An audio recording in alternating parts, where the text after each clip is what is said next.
All right, so today we're really going deep, like buckle up your seatbelts kind of deep. We're talking about Francis Schaeffer. Schaeffer, huh? Yeah, you know him, right? Pretty prominent Christian thinker back in the 20th century.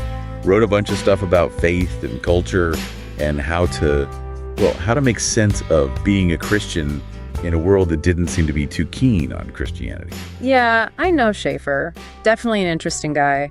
Had some pretty strong opinions, too. That's an understatement. Yeah.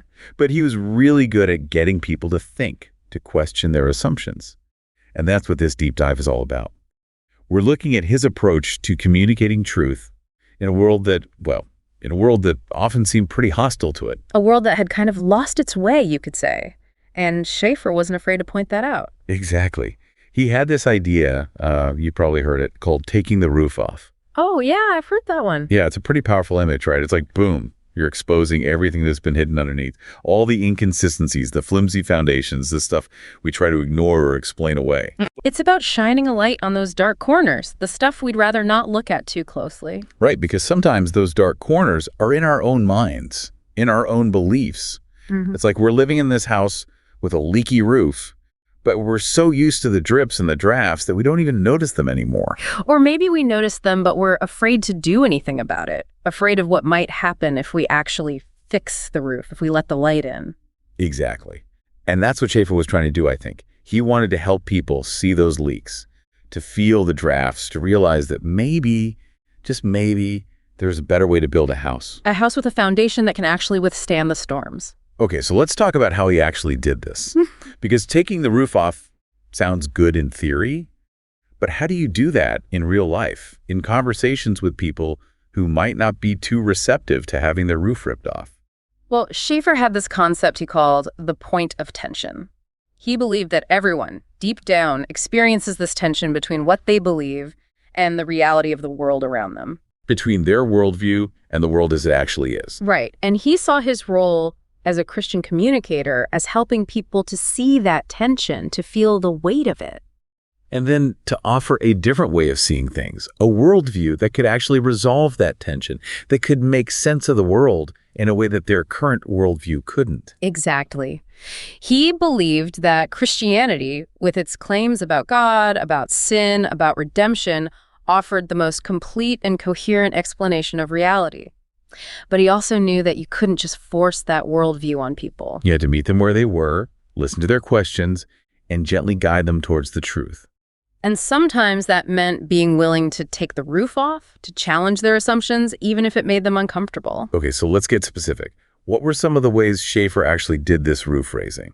Did he have like a set of tools or techniques? Well, it wasn't about having a formula. It was more about being attentive, being sensitive to the specific point of tension that each person was experiencing. So it was more like an art than a science. Exactly. But he did have some general principles he followed. Like, he believed in starting with common ground, finding areas of agreement with the person he was talking to. Even if that person was an atheist or a humanist or someone who held very different beliefs.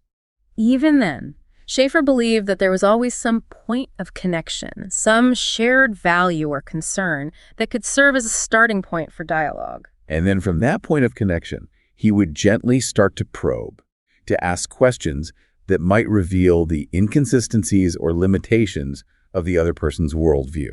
Not in an aggressive or confrontational way, but in a way that was genuinely curious and seeking truth. So it was more about asking the right questions than about providing all the answers. Exactly. Schaeffer believed that the best way to lead someone to the truth was to help them discover it for themselves. By guiding them on a journey of intellectual and spiritual exploration. Right. And sometimes that journey involved a bit of roof raising along the way. I like that. A journey of roof raising. Sounds exciting. It could be. And it wasn't always easy. Schaeffer himself talked about the importance of being willing to take blows in these conversations, to have your own beliefs challenged and refined in the process. So it was a two-way street. You're not just trying to change the other person's mind. You're also open to having your own mind changed. Exactly. That's what makes this whole approach so interesting, so challenging, and ultimately so rewarding. Okay, I'm hooked. Tell me more about this roof-raising journey. What were some of the specific roofs that Schaeffer was trying to take off? What were the big ideas he was challenging? Well, that's a great question. And to answer it, we need to take a closer look at the intellectual and cultural landscape of Schaeffer's time. Because the roofs that we need to take off today might be different from the ones he was dealing with back then. Exactly. But I think the principles he used, the approach he took, are still relevant. So let's dive into some of those principles. I'm ready to dive. So Schaeffer, he really believed in meeting people right where they were at, you know? So not like forcing them to come to his side of things? Right. And that could mean talking to a scientist, talking to an artist, even someone who really just wasn't sure about anything at all. So how did he actually do that? I mean, taking the roof off with a scientist, for example. It sounds kind of, I don't know, intense. It could be, yeah. But he was always, respectful. With a scientist, he might ask about the beginning of the universe. Oh, okay, the Big Bang and all that. I see where you're going with this. Yeah, like if the universe just started from nothing, where did the laws of physics come from? That's a good question. I mean, where did everything come from? Exactly. And for Schaeffer, that kind of question, it pointed towards something beyond the material world, something bigger that science couldn't fully explain. So he was using those questions, those roof-raising questions, to kind of nudge people towards considering something more, something maybe spiritual. Yeah. Or take an artist, for instance. Schaeffer might talk to them about beauty. Beauty? What does that have to do with taking the roof off? Well, he'd ask where beauty comes from, If everything's just random and meaningless, is beauty really, really real? Or is it just, in our heads? I see. So he's getting them to think about the source of beauty, whether it's something subjective or objective? Yeah.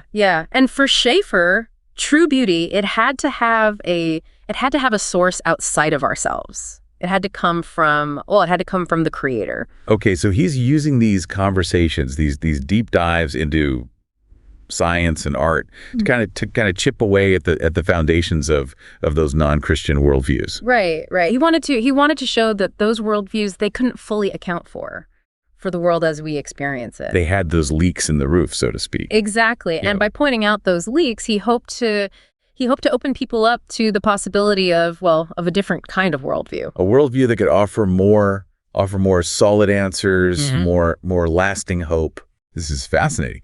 But I have to ask, wasn't he ever worried about offending people? I mean, telling them their worldview was basically leaky? He knew it could be uncomfortable, yeah. But he also believed that truth, real truth, it was more important than just making people feel good. So he was willing to risk a little discomfort for the sake of truth. Right. But he was always, gracious. It wasn't about attacking people. It was about loving them enough to challenge them, to help them see things in a new way, maybe a more true way. Exactly. He saw it as an act of love and compassion, really. That's a powerful way to think about it. Yeah, and it's a challenge. It's a challenge for us today, Are we willing to have those tough conversations even when they're uncomfortable? Even when they might involve a little bit of roof raising. Wow. Okay. I'm really starting to see how Schaeffer's ideas are relevant to us, even today. It's not just about Christianity or philosophy or anything like that. It's about how we approach truth, how we engage with the world around us. That's right. And it's about being willing to have our own beliefs challenged, to be open to new perspectives. It's about being seekers of truth wherever it may lead us. Exactly. So what happened after the roof raising, so to speak? I mean, what did Schaeffer offer people once they were kind of shaken out of their old ways of thinking? Well, that's where the really good stuff comes in. Okay, tell me more. Well, Schaeffer, he believed that once you kind of cleared away the old ways of thinking, then you could really start to see the beauty and the truth of the Christian message. Okay, so the roof raising was kind of like preparing the ground for something new to be built. Yeah, that's a good way to put it. He wasn't just about tearing things down. He was about building something better, something more true and more beautiful. So what did that something better look like? What were the key elements of the Christian message that he wanted to communicate? Well, he always started with the basics, God, sin, Christ, salvation. The classic stuff. Yeah, but he didn't just, rattle off a bunch of doctrines. He tried to connect those truths to people's lives, to their experiences, to their longings. To make it real, make it personal. Exactly. He wanted people to see how Christianity could actually answer their deepest questions, could give them a sense of meaning and purpose and hope. And I guess that's where the whole idea of taking the roof off comes back in, right? Because once you've seen the limitations of your own worldview, you're more open to considering something new, something that might actually offer those answers and that meaning and hope. Right, right. It's like you've been living in a cramped little room, and then suddenly someone opens a door and you see this vast, amazing landscape stretching out before you. Like a whole new world opens up. Exactly. And Schaeffer believed that Yeah. Christianity offered that kind of expansive worldview. A worldview that could encompass all of reality, all of human experience, all of the beauty and the brokenness and the mystery of it all. Yeah, and he didn't shy away from the tough stuff either. He talked about sin, he talked about suffering, he talked about the difficult questions that people wrestle with. So he wasn't offering some kind of easy breezy, happy clappy version of Christianity. No, not at all. Yeah. He was honest, he was real, he was willing to go to those dark places with people. Because he believed that.